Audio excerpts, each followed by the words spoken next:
الحمد لله رب العالمين والعاقبة للمتقين محمد وعلى آله وأصحابه أجمعين.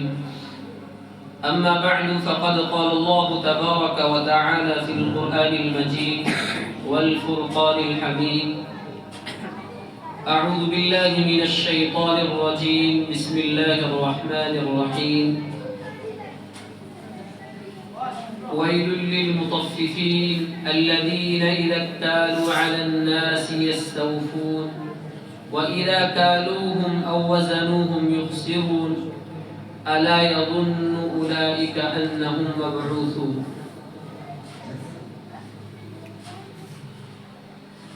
وقال النبي صلى الله عليه وسلم: الصادق الأمين التاجر الصادق الأمين مع النبيين والصديقين والشهداء والصالحين. صدق الله العظيم. نہایت ہی واجب الاحترام قابل صد احترام بزرگان دین، اللہ رب العزت کا بےحد فضل و کرم اور اس کا احسان کہ جس رب کائنات نے مجھے اور آپ کو یہ بہترین زندگی، صحت اور عافیت والی عطا فرمائی. یقیناً اللہ تبارک و تعالی کی نعمتیں بے شمار ہیں، جس کو قرآن کریم نے ارشاد فرمایا: وَإِن تَعُدُّوا نِعْمَةَ اللَّهِ لَا تُحْصُوهَا، کہ میری ایک نعمت کو بھی تم شمار نہیں کر سکتے. اگر گننا چاہو کسی ایک نعمت کو، کون سی نعمت میں نے آپ کو دی ہے، مال دیا ہے، کتنا دیا ہے، کس طریقے سے دیا ہے، فرمایا یہ باہری جتنی بھی نعمتیں ہیں ان کو چھوڑ کر انسان کے جسم کے اندر کتنی نعمتیں عطا فرمائی ہیں. فرمایا آنکھ ایک نعمت دی ہے، اس آنکھ سے کتنا دیکھا، کیا دیکھا، کیوں کر دیکھا. زبان دی ہے، زبان کا استعمال کہاں کیا، اچھا بولا یا کہ برا بولا، میٹھا بولا کہ یا کڑوا بولا. فرمایا کان دیے ہیں، ان سے اچھا سنا یا برا سنا، قرآن سنا یا گانے سنے، اچھی بات سنی یا کسی کی غیبت سنی. فرمایا اسی لیے قرآن کریم نے دوسری جگہ انسان کو مخاطب کر کے ارشاد فرمایا: اے انسان تو سمجھتا نہیں ہے. اور انسان کو یہ کہا کہ انسان تم اپنے نفسوں کے اندر، اپنے جسم کے اندر غور نہیں کرتے. وَفِي أَنفُسِكُمْ أَفَلَا تُبْصِرُونَ، اگر آپ اپنے اندر غور و فکر کریں گے، اپنے جسم کے اندر غور کریں گے، اللہ کی نعمتوں کو دیکھیں گے، تو پھر آپ کو پتہ چلے گا وہ خالق و مالک جس نے مجھے پیدا کیا ہے، پوری کائنات کو پیدا کیا ہے، اگر ایک آنکھ ہماری لے لے، ایک کان ہمارا لے لے، زبان ہماری بند ہو جائے، ہم کھانا نہ کھا سکے، ایک سانس باہر گیا ہے دوسرا اندر نہ لے سکے، فرمایا ہمارا کیا مجال ہے کہ اس کے سامنے اکڑ جائیں. نہیں، میری سانس کو چلتے رہنا چاہیے، نہیں میری سانس جو ہے یہ میرے حکم کے مطابق، میری مرضی کے مطابق، میری منشا کے مطابق چلے گی. فرمایا ایسا نہیں ہے، تمہارے اوپر ایک ذات ہے جس ذات نے کنٹرول کیا ہوا ہے انسان کو، اور اس انسان چل رہا ہے، انسان سانس اندر لے رہا ہے، باہر جا رہی ہے. فرمایا تمہارے اوپر ایک احکم الحاکمین ہے جو دیکھ رہا ہے تمہاری تمام باتوں کو، جو تمام باتوں کو آپ نیکی کر رہے ہیں، اللہ کے گھر میں آ رہے ہیں، سجدہ کر رہے ہیں، گناہ کر رہے ہیں، فرمایا اس کی نافرمانی کر رہے ہیں، تب بھی اللہ کی ذات دیکھ رہی ہے. اور ارشاد فرما رہی اللہ کی ذات: وَأُمْلِي لَهُمْ إِنَّ كَيْدِي مَتِينٌ، ان کو تھوڑی ڈیل دی جائے، ان کو تھوڑی ڈیل دی جائے، شاید کہ اب سدھرے گا، شاید کہ اب سدھرے گا. فرمایا انہی نعمتوں میں سے اللہ تبارک و تعالی نے انسانوں کو ایک نعمت دی ہوئی ہے، وہ مال و دولت کی نعمت ہوتی ہے.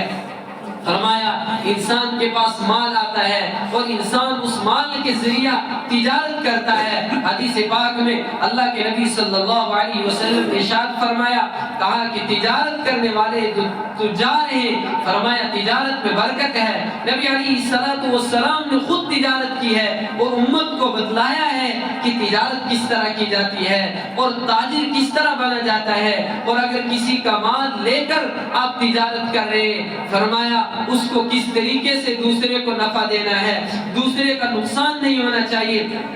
نبی علیہ السلام امہات المؤمنین حضرت خدیجہ رضی اللہ تعالی عنہا کا مال لے کر ملک شام جایا کرتے تھے۔ فرمایا حضرت خدیجہ رضی اللہ تعالی عنہا کو یہی بات ان کی پسند آئی۔ فرمایا اتنا امانتدار ہے، سچا ہے کہ اس نے ذرہ برابر بھی اس شخص نے کبھی نہ کمی کی، نہ اس بلکہ زیادہ جو پروفٹ آتا ہے تجارت پر، بلکہ وہ جو زیادہ آتا تھا وہ بھی اوپر سے نہیں اٹھایا۔ فرمایا وہ بھی میرے سامنے لا کر رکھتا تھا، اس میں اتنا نفع ہوا، اس میں اتنا نفع ہوا۔ فرمایا نبی علیہ السلام نے تجارت کر کے امت کے تاجروں کو بتلا دیا کہ تجارت اسی طرح کی جاتی ہے۔ اور قرآن کریم نے نبی علیہ السلام نے ارشاد فرمایا، جہاں امانتدار تاجر کل نبیین و صدیقین کے صف میں کھڑا ہوگا، امانتدار تاجر صحابہ کی جماعت میں کھڑا ہوگا، عبد الرحمن ابن عوف کے ساتھ کھڑا ہوگا، کون تاجر کھڑے ہوں گے جنہوں نے امانتداری کے ساتھ، دیانتداری کے ساتھ، نہ کسی کے ساتھ دھوکہ کیا۔ فرمایا نبی علیہ السلام نے میری امت سب کچھ کر سکتی ہے، دو چیزیں نہیں کر سکتی، ایک کسی کو دھوکہ نہیں دے سکتی، ایک جھوٹ نہیں بول سکتی۔ میرے بھائیو بزرگوں، آج دیکھیں ہماری زندگی میں وہ دونوں چیزیں آ چکی ہیں۔ ہم دھوکہ بھی بغیر تکلف کے کسی کو دے دیتے ہیں اور جھوٹ بھی بول دیتے ہیں، کہیں جھوٹ بول دیا کچھ نہیں ہوگا، دھوکہ دے دیا نہیں، فلاں نے دھوکہ کیا تو تمہیں بھی دھوکہ کر دوں۔ نبی علیہ السلام کا ارشاد یہاں میں بتلا رہا ہے کہ ہم اگر اس نبی کی امت میں ہیں، اگر اس نبی کو اپنا نبی مانتے ہیں، اس کے ہم سچے اور پکے وارث ہیں، پھر ہمیں یہ کام نہیں کرنا چاہیے، نہ کسی کو دھوکہ دینا چاہیے، نہ خدا کرنا چاہیے کسی کے ساتھ۔ فرمایا نہ جھوٹ بولنا چاہیے، اور خدا کرنے والا، دھوکہ کرنے والا، دوسرے حدیث پاک میں آیا نبی علیہ السلام نے ارشاد فرمایا کہ یہ تو منافق کی علامت ہوتی ہے دوسرے کے ساتھ دھوکہ کرنے کی۔ فرمایا اگر تاجر کسی کو کوئی چیز دے رہا ہے، فرمایا اس کے اندر اس کو بتلائے، جس طرح تاجر لوگ چیز دیتے ہیں، جب کہتے ہیں یہ بڑی اچھی ہے، بڑی خوبصورت ہے، دیر بعد تک چلنے والی ہے، کمبل دے رہے کسی کو، بڑا موٹا ہے، گرم ہے، اچھا ہے، اور کوئی چیز دے، فرمایا اسی طریقے سے اگر اس کے اندر کوئی کمی ہے، اگر اس کے اندر کوئی نقص ہے، فرمایا وہ بھی بتا دینا چاہیے خریدار کو، جو خریدنے والا آ رہا ہے اس کو بتا دینا چاہیے اس کے اندر اتنا نقص ہے، مجھے اتنے میں ملی ہے، میں اس میں 5 روپے کما رہا ہوں۔ فرمایا ہم بھی لین دین جب کرتے ہیں، مارکیٹ میں نکلتے ہیں، وہاں تاجروں کے پاس جاتے ہیں، وہ اگر 1000 کی چیز بتاتا ہے، ہم کہتے ہیں آپ کو 500 دیں گے، وہ کہتے نہیں 1000 نہیں بس 900 دے دو، مجھے اتنے میں پڑی ہے تو میں اس پہ 50 کما رہا ہوں۔ فرمایا کماؤ، سورت میں اسی سورت میں سورہ مطففین میں بتایا جا رہا ہے، فرمایا اگر آپ نفع کما رہے ہو، دوسرے سے لے رہے ہو، یہ مذموم بات نہیں ہے، بلکہ مذموم بات یہ ہے کہ اگر دوسرے کو دے رہے ہو تو دیتے وقت آپ گھاٹا کر کے دے رہے ہو، اس کے ساتھ دھوکہ کر کے دے رہے ہو، دھوکہ مت کرو۔ فرمایا خدا کرنے والا دنیا میں تو وہ کچھ نہ کچھ کر کے نکل جائے گا، آگے نکل جائے گا، فرمایا نہ اس کی تجارت میں برکت ہوگی، رات کو آئے گا روتا ہوا آئے گا، فرمایا یہاں سے آیا تھا تو یہاں سے نکل گیا، کیوں؟ وہ خدا کے ذریعے، دھوکہ کے ذریعے وہ مال کمایا گیا ہے۔ جو چیز مومن بندے کو، مسلم بندے کو، اپنے بھائی کو یہ نہیں کہ اس پہ قید لگ گئی کوئی مسلمان اس کے ساتھ دھوکہ نہیں کرنا، غیر مسلم جو ان کے ساتھ دھوکہ کرنا ہی نہیں، آپ کے بعد جو بھی کسٹمر آ رہا ہے اس کے ساتھ دھوکہ نہیں ہونا چاہیے۔ دیانتداری کے ساتھ، اگر ہم دیانتداری کے ساتھ جو چیز ہمارے پاس ہے دیانتداری کے ساتھ دوسرے کو پیش کر رہے ہیں، دے رہے، اچھے اخلاق کے ساتھ پیش کر رہے ہیں، ہمارے اخلاق اچھے ہونے چاہیے، ہمارے پاس کسٹمر آ رہا ہے جو اس کو ہم دیکھ رہے ہیں بہترین طریقے سے اچھی بات کر رہے ہیں اس سے، فرمایا ایک مرتبہ اگر وہ چیز لے کر جائے گا دوبارہ پھر وہ آئے گا، 2-4 اور لے کر آئے گا، کہا یہ بندہ چیز بھی تو اچھی دیتا ہے لیکن اس کے اخلاق بڑے اچھے ہیں، اس کا بول چال اچھا ہے، یہ جب بتلاتا ہے کسی چیز کی قیمت بڑے اچھے طریقے سے بتاتا ہے، پر دھوکہ نہیں کرتا، دھوکہ کرنے والے کا کام کچھ عرصے تک چل سکتا ہے، لیکن جو دھوکے سے پاک صاف رہتا ہے، جو یہ چاہتا ہے کہ میری تجارت میں برکت آئے، دو چیزیں تجارت کے اندر سے نکال دینی ہے، ایک کسی کو دھوکہ نہیں دینا، ایک جھوٹ نہیں بولا، دو چیزیں جب یہ آ جاتی ہیں دھوکہ اور جھوٹ، فرمایا وہاں سب کچھ ختم ہو جاتا ہے، پھر بندہ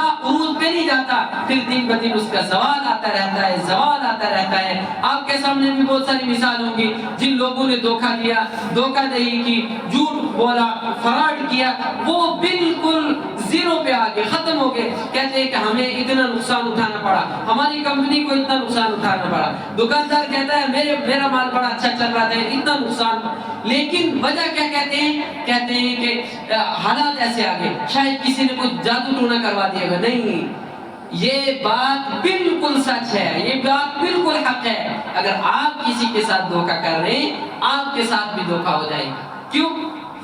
آپ کسی کے ساتھ دھوکہ کر رہے ہیں، اللہ دیکھ رہا ہے، اللہ دیکھ رہا ہے، اللہ کے کیمرے لگے ہوئے، ایک ایک چیز ہماری پکڑی جا رہی ہے، اس کے بعد باوجود وہ ستار العیوب غفار الذنوب ہمیں معاف کر رہا ہے۔ فرمایا وہی تاجر اگر دھوکہ دے رہا ہے تو وہ کیا ہوگا؟ فرمایا ان دھوکہ دینے والوں کے ساتھ قیامت کے دن کھڑا کیا جائے گا۔ فرمایا اس کو کہا جائے گا تو دنیا میں تو بچ کے آ گیا، دنیا میں بھی تو بچ کے آ گیا، تو نے فلاں کو دھوکہ دیا، جھوٹ بولا، وہاں کمایا، وہاں تیرا بڑا چلتا تھا، بڑا مال تھا تیرے پاس، تو وہاں کیا ہوگا آخرت میں؟ اس کو الگ کر دیا جائے گا، کہا نہیں تیرا ٹھکانہ یہ نہیں ہے، تو نکل جا، تو نے تو دھوکہ کیا تھا، تو اپنے بھائی کے ساتھ، مسلم بھائی کے ساتھ، مومن بھائی کے ساتھ دھوکہ کرتا تھا۔ فرمایا وہ لوگ جو تجارت کو پاک صاف طریقے سے لے کر چلتے ہیں، فرمایا دنیا میں بھی ان کے برکت ہوگی، آخرت میں بھی ان کے اللہ رب العزت انہیں انعام سے نوازیں گے، اور انعام کیا ہوگا؟ اس سے بڑا انعام کیا ہوگا؟ جس بندے کو نبیین، صدیقین و شہداء کے ساتھ کھڑا کیا جائے گا، اعلان کیا جائے گا یہ بندہ دنیا میں تجارت کرتا تھا اور پاک صاف طریقے سے تجارت کی ہے، اس نے کبھی جھوٹ نہیں بولا، کبھی کسی کو دھوکہ نہیں دیا، کبھی کسی کے ساتھ فراڈ نہیں کیا، آج اس کو عبد الرحمن بن عوف کے ساتھ کھڑا کیا جائے گا، جو صحابہ تجارت کرنے والے ان کے ساتھ کھڑا کیا جائے گا۔ عبد الرحمن بن عوف رضی اللہ تعالی عنہ فرماتے ہیں میرے پاس کچھ نہیں تھا، بالکل کچھ نہیں تھا۔ فرمایا جب نبی علیہ السلام کے دربار میں حاضر ہوا، اسلام قبول کیا، تو نبی علیہ السلام کے دربار میں حاضر ہوا تو ایک مجھے سب سے بڑے جو جامع نصیحت کی تھی، فرمایا عبد الرحمن بن عوف ایمانداری کے ساتھ، دیانتداری کے ساتھ، سچ کے ساتھ تو تجارت کرنا، اللہ تیری تجارت میں برکت کرے۔ فرمایا عبد الرحمن بن عوف کہتے ہیں کہ میں جب ان کا انتقال ہوا تو لکھا گیا ہے، وہ کہتے تھے کہ میں نے اپنی 7 پشتوں تک آگے اتنا مال کمایا کہ میری 7 نسلیں بھی کھائیں گے آرام سے، کچھ نہیں کرنا پڑے، اتنی برکت دی اللہ رب العزت۔ اس کے پیچھے وجہ کیا تھی؟ امانت داری، دیانتداری، امانت داری کے ساتھ، دیانتداری کے ساتھ، دھوکہ نہیں کیا کسی کے ساتھ، جس کو جو چیز دینی تھی اس میں عیب ہے، عیب بتا کے دے دو۔ فرمایا وہ دینے والا دے دے گا یا چھوڑ کے چلا جائے گا، کیوں؟ اس لیے دوسرا آئے گا جو آپ اس کو بتا دیں گے، تو اللہ رب العزت دیکھ رہا ہے، ہر بندے کو اللہ نے رزق دینا ہے، کہ نہیں اگر ہم اس طرح نہیں کریں گے تو ہمارا مال نہیں جائے گا، نہیں، اللہ رب العزت کسی کو بھوکا نہیں مارتا۔ وہ پرندے جو دن میں نکلتے ہیں بغیر کوئی، نہ ان کے پاس کوئی جمع کرنے کے لیے کوئی پونجی ہوتی ہے، نہ جمع کرنے کے لیے ان کے لیے کوئی مکان ہوتا ہے، آئے درختوں پہ بیٹھے، صبح نکلتے خالی پیٹ نکل گئے۔ توکل اگر سیکھنا ہے تو ان پرندوں سے ہمیں سیکھنا ہے، خالی پیٹ نکل گئے، دن صبح ہوئی جب اللہ کی تسبیح بیان کرتے ہوئے شام کو پیٹ بھر کے آ کے اسی جگہ پہ آ کے بیٹھ جاتے۔ قرآن کریم میں ارشاد فرمایا وَيْلٌ لِّلْمُطَفِّفِينَ، اور جو اس میں گڑبڑ کرتے ہیں، قرآن ان کو کہہ رہا ہے وَيْلٌ لِّلْمُطَفِّفِينَ، ہلاکت ہے ان کے لیے، بربادی ہے ان کے لیے، ان کا سب کچھ ختم ہو گیا، ان کا سب کچھ برباد ہو گیا، ان کا سب کچھ لٹ گیا۔ الَّذِينَ إِذَا اكْتَالُوا عَلَى النَّاسِ يَسْتَوْفُونَ، جو خیانت کرتے ہیں لوگوں کے ساتھ، جو دھوکہ دہی کرتے ہیں لوگوں کے ساتھ، جب انہیں دینا ہو تو پھر کیا کہتے ہیں؟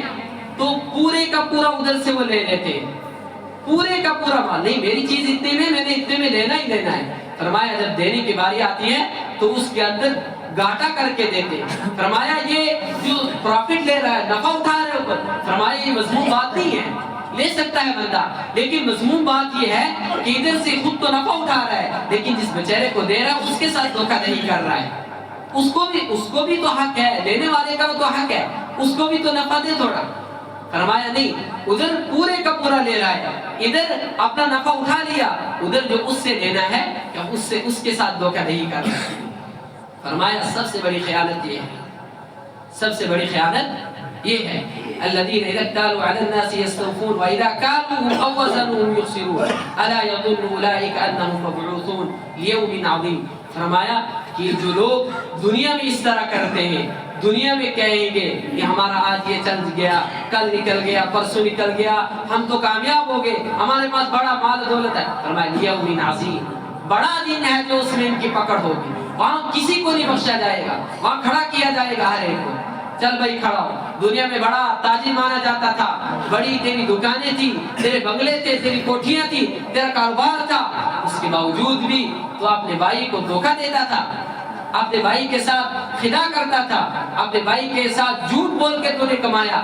فرمایا وہ سب ایک جگہ اکٹھا کیا جائے گا, جو تو نے دھوکے سے کمایا ہے, جھوٹ بول کر کمایا ہے, فراڈ سے کمایا ہے. فرمایا حدیث پاک میں آیا, نادان ہے وہ شخص, بیوقوف ہے وہ شخص, لٹ گیا وہ شخص اور پٹ گیا وہ شخص جو دوسروں کی دنیا بنانے کے لیے اپنی آخرت کو خراب کر رہا ہے. دوسروں کی دنیا بنانے کے لیے اپنی آخرت کو خراب کر رہے ہیں. آج ہمارے یہاں یہ ماحول بن چکا ہے. باپ کیا چاہتا ہے, آئے کسی طرف سے آئے, میرے بچوں کا پیٹ پل جائے, میری بیوی کا پیٹ پل جائے, میرا پیٹ پل جائے, آئے کسی طرف سے. لیکن کیسا آئے, حلال آئے کہ حرام آئے, اس کی پہچان نہیں. فرمایا جو حلال کی پہچان, حرام کی پہچان کر لیتا ہے, جسے پتہ لگ جاتا ہے نہیں میں نے کمانا ہے تو حلال طریقے سے کمانا ہے, حرام کا ایک لقمہ بھی ہے. فرمایا حلال آپ کے پاس بہت زیادہ ہے, لیکن حرام کا ایک لقمہ بھی آ گیا تو وہ تمام حلال جو آپ کے پاس ہے اس کو ختم کر دے. اور فرمایا دھوکہ دینے والا, ادھر میں ایک تاجر ہوں, مثال کے طور پر مان لو میں ایک تاجر ہوں, میں ابھی دھوکہ دے کے آیا ہوں کسی کو, ابھی کسی کے ساتھ جھوٹ بول کے آئے, فراڈ کر کے آئے ہوں, ابھی آ کے میں نماز پڑھ رہا ہوں. فرمایا اس نماز کا بھی کوئی فائدہ نہیں.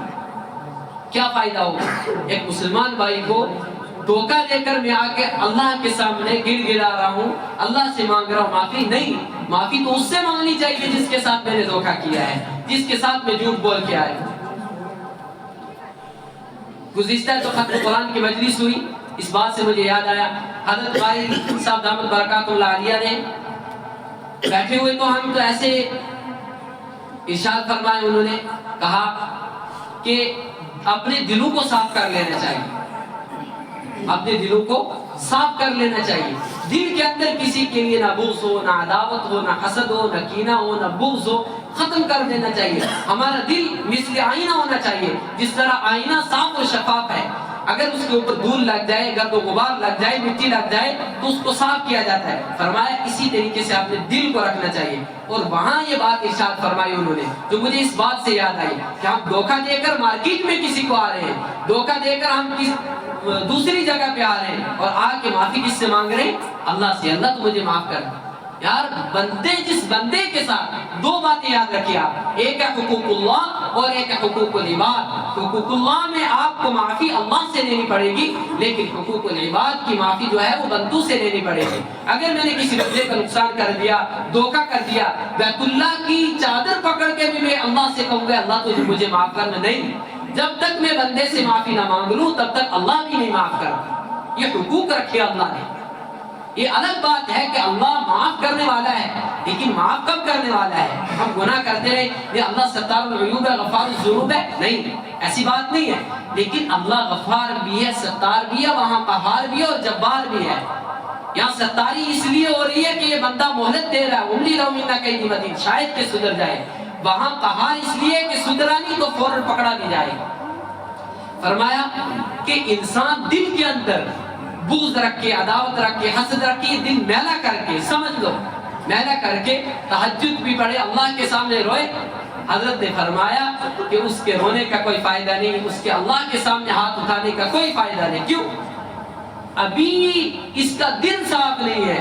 جس بندے کا ایک دل کو کہا گیا ہے کہ دل انسان کا جو ہے وہ پاک اور صاف رہنا چاہیے، دل انسان کا دھڑکتا رہتا ہے تو انسان کی زندگی چلتی رہتی ہے، جو اس نے کام کرنا چھوڑ دیا ختم ہو جاتا ہے۔ فرمایا جسم کا جو عظیم اعضا ہے، جو دل ہے، وہی پاک صاف نہیں ہے، کسی کو دھوکہ دیا ہوا ہے، کسی کی نفرت ہے، کسی کے لیے بغض ہے، حسد ہے، اللہ کے سامنے آ کے رو رہا ہوں، اللہ کے سامنے گڑ گڑا رہا ہوں، اللہ تو مجھے معاف کر دے، اللہ تو مجھے کیسے معاف کرے گا اللہ جب ہمارا دل ہی صاف نہیں؟ اللہ بھی کہے گا میرے بندے اپنے آپ کو صاف کر کے آ، پاک کر کے آ۔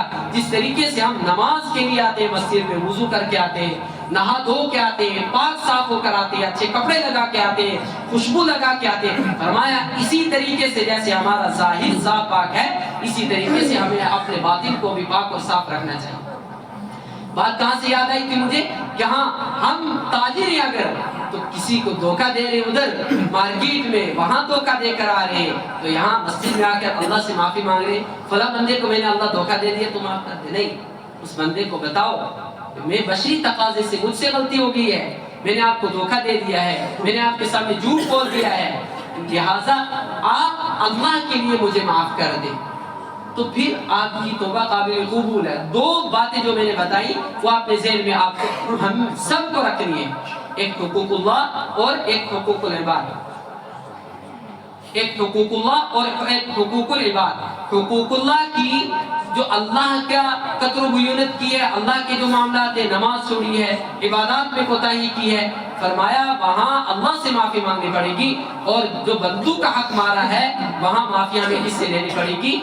بندے سے معافی دینی پڑے گی، تب جا کے ہمیں معافی ملے گی۔ اللہ تبارک و تعالی جو کہا گیا اس پر عمل کرنے کی توفیق عطا فرمائے، سچا اور پکا مومن اور مسلم بنائے۔